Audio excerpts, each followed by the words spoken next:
Nongeye kubifuriza ibihe byiza mwebwe mudahwema kutwereka ko muri kumwe natwe gatanu kuri gatanu. Abapolisi babiri ba Repubulika Iharanira Demokarasi ya Kongo baraye biciwe mu mujyi wa Goma mu ntara Kivu y'Amajyaruguru nahagana isaha y'izumugoroba ku wa mbere tariki 15 z'ukwezi kwa 2024 nibwo abapolisi babiri bishwe n'amabandi biciye mu bice byo mu mujyi wa Goma nk'uko amasoko ya Rwanda Tribune bivuga. Amakuru akomeza avuga ko abapolisi biciwe hagati ya Horeb ndetse no ku musigiti w'Abayisilamu uherereye muri quartier ya Katindo, ubwo bari abapolisi ngo bari bagiye kubona bakisanga hagati mu gico cy'abambuzi bakwa imbunda bari bafite barangije baricwa banizwe. Ibyumweru bibiri birashize igoma abantu bapfa umunsi ku wundi, aho amaze gupfa abantu barenga 18 muri byumweru bigera kuri bibiri gusa. Abashinjwa kuba inyuma y'ubwo bwicanyi ni Wazalendo bazwiho gufasha igisirikare cya Repubulika ya Demokarasi ya Kongo mu kurwanya M23, gusa akaba hari n'abasirikare barenga 3 bamaze gutabwa muri yombi nabo bashinjwa kuba inyuma y'ubwicanyi bukomeje kwibasira abasivili Igoma hatangiye ubwicanyi ku rundi rwego ahagana mu mpera z'umwaka ushize. Bigeze muri iki cyumweru dusojeho bifata indi ntera kuva ku wa kabiri iki cyumweru gishize. Buri joro hagiye hapfa abantu bagera kuri 3 cyangwa se 2. Nk'ijoro ryo kwa kabiri ndetse no kwa gatatu hishwe abantu bagera kuri 6, abo bishwe n'abasirikare ba leta ya Kinshasa bafatanyije n'uyu mutwe wa Wazalendo nk'uko amakuru aturuka muri Kongo abivuga.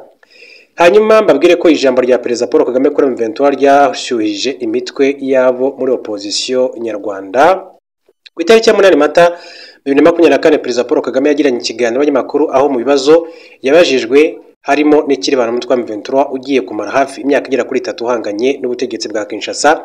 Kuri ingingo Perezida Paul Kagame yabajijwe ku birego rushinjwa byo gutera inkunga umutwe wa M23 maze asubiza agira ati kuki u Rwanda ruregwa gushyigikira M23 kandi niba mvuze ko n'abadushinja ati mu by'ukuri nkwiye kubashinja ko badashyigikira M23 kuko ari nka ati bemeye akarengane ati gakorwa kuri uyu muryango. M23 ibaho kubera ko bangiwe uburenganzira bwabo ati nk'abaturage b'iki gihugu no kuvuga Repubulika ya Demokarasi ya Kongo bitwa Abatutsi bo mu Rwanda.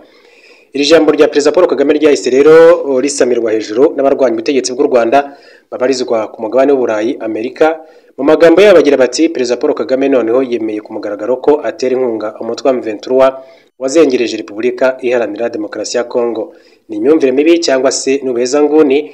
Mu kiganiro yagiranye na Rwanda Tribune ku itariki ya 15 Mata 2024, Karangwa Jean Pierre, umunyarwanda w'umusesenguzi mu bya politiki utuye mu gihugu cy'Ububirigi, yavuze ko ijambo rya Perezida Paul Kagame ridasobanuye ko u Rwanda rutera inkunga M23 mu buryo bwa gisirikare nk'uko abarwanya ubutegetsi baba hanze babivuga. Aho ngo Perezida Paul Kagame akaba irashaka kugaragaza ko impamvu M23 irwanira zifite ishingiro kandi zisobanutse, ahubwo akibaza impamvu ibihugu by'amahanga n'imiryango mpuzamahanga bakomeza kuzirengagiza ndetse no kutaziha agaciro. Yakomeje avuga ko zimwe muri izi mpamvu harimo nizo Perezida Paul Kagame yatanzeho urugero ati n'abanyekongo bavuga ikinyarwanda bo mu bwoko bw'abatutsi bamaze imyaka irenga 20 mu buhungiro kubera kuvutswa uburenganzira bwabo mu gihugu cyabo, mu gihe hari n'abandi bakomeje guhunga ubwicanyi budasiba kubakorerwa muri RDC. Perezida Paul Kagame ngo akibaza impamvu amahanga n'imiryango mpuzamahanga itandukanye ikomeje kwirengagiza akarengane abanyekongo bavuga ikinyarwanda bo mu bwoko bw'abatutsi bakorerwa, aho kubashyigikira mu rwego rwo kubafasha kumvisha Kinshasa ko ikwiye gukemura ikibazo cyabo binyuze mu biganiro bya politike. Karangwa Jean Pierre avuga ko n'ubusanzwe nta cyiza abarwanya ubutegetsi bw'u Rwanda baruvugaho cyangwa se barwifuriza, ahubwo ko bahura bashaka icyarusebya ndetse n'icyarungabanyiriza umutekano. Ati nibisanzwe nta cyiza ibigarasha byifuriza u Rwanda n'ubuyobozi bwarwo, ibyo bimaze kumenyerwa hano mu Bubiligi. Ati niko tubanye nabo, ati twarabamenyereye. Yongeyeho ko benshi mu barwanya ubutegetsi bw'u Rwanda baba ku mugabane w'Uburayi ngo barwanya cyane umutwe wa M23 ngo kuko usanga bavuga ko ari umutwe ugizwe n'abarwandaphone b'abatutsi. Gusa ngo bigahora nuko abenshi muri bo hari abayizanguni babaswe n'ingengabitekerezo ya Jenoside bitewe n'urwango bafite abatutsi, dore ko harimo n'abagize uruhare muri Jenoside yakorewe abatutsi mu mwaka wa 1994 muri Mata mu Rwanda, mu gihe no muri RDC hakomeje kugaragara ibimenyetso by'indi Jenoside ishobora gukorerwa abavuga ikinyarwanda bo mu bwoko bw'abatutsi. Umuvugizi wa guverinoma y'u Rwanda mu minsi ishize aherutse gutangaza ko Madame Ingabire Victoire atari umunyapolitiki utavuganwe n'ubuyobozi bw'u Rwanda cyangwa se umuntu uharanira demokarasi nk'uko ibinyamakuru mpuzamahanga bikomeje kubigaragaza. Ni ingingo Yolande Makuru yagarutseho asubiza ikinyamakuru The Guardian cyanditse inkuru igaragaza Ingabire Victoire umunyapolitiki utavuganwe n'ubutegetsi wabujijwe kuzitabira amatora ataha kubera ibyaha yahamijwe mu myaka yashize.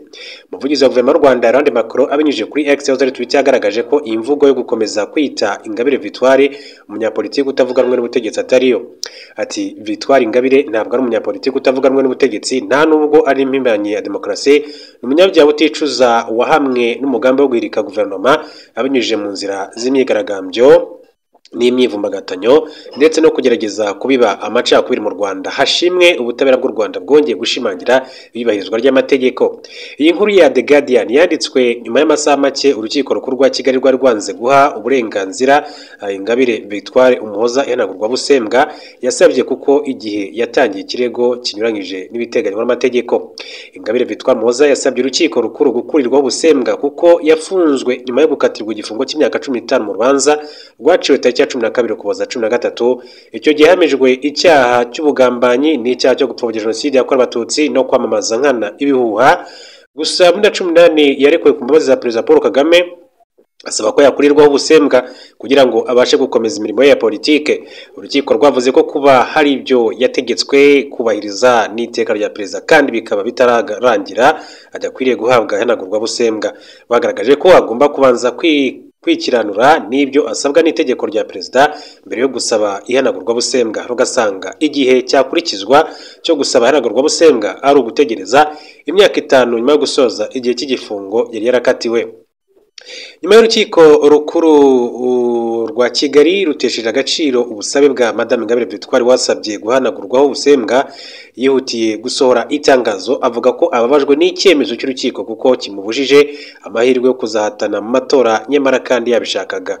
Ati iki cyemezo gifashwe mu bihe bikomeye cyane ubwo u Rwanda ruri kwitegura amatora y'abadepite n'aya perezida ateganyijwe muri Nyakanga 24. Amatora nari nizeye ko nzahatanamo nk'umukandida uharanira impinduka na demokarasi. Ingabire Victoire Umuhoza yafunzwe muri 2010 nyuma y'uko ageze mu Rwanda avuga ko agiye guhatana mu matora ya perezida yari ateganyijwe, ariko kandi nyuma aza guhamwa n'ibyaha birimo kugambanira igihugu agamije kukibuza umudendezo no gupfobya jenoside yakorewe abatutsi. Yolande Makuru rero akaba yaranenze ikinyamakuru cyahaye urubuga Madame Ingabire Victoire Umuhoza ndetse na Ali wo muri RNC ni Rwanda National Congress ya Bwana Kayumba Nyamwasa. Umuvugizi wa guverinoma Yolande Makuru yanenze ikinyamakuru Channel 4 cyo mu Bwongereza cyahaye urubuga Victoire Ingabire Umuhoza n'umuyobozi mukuru wungirije w'umutwe wa RNC Abdul Karim Ali. Ikinyamakuru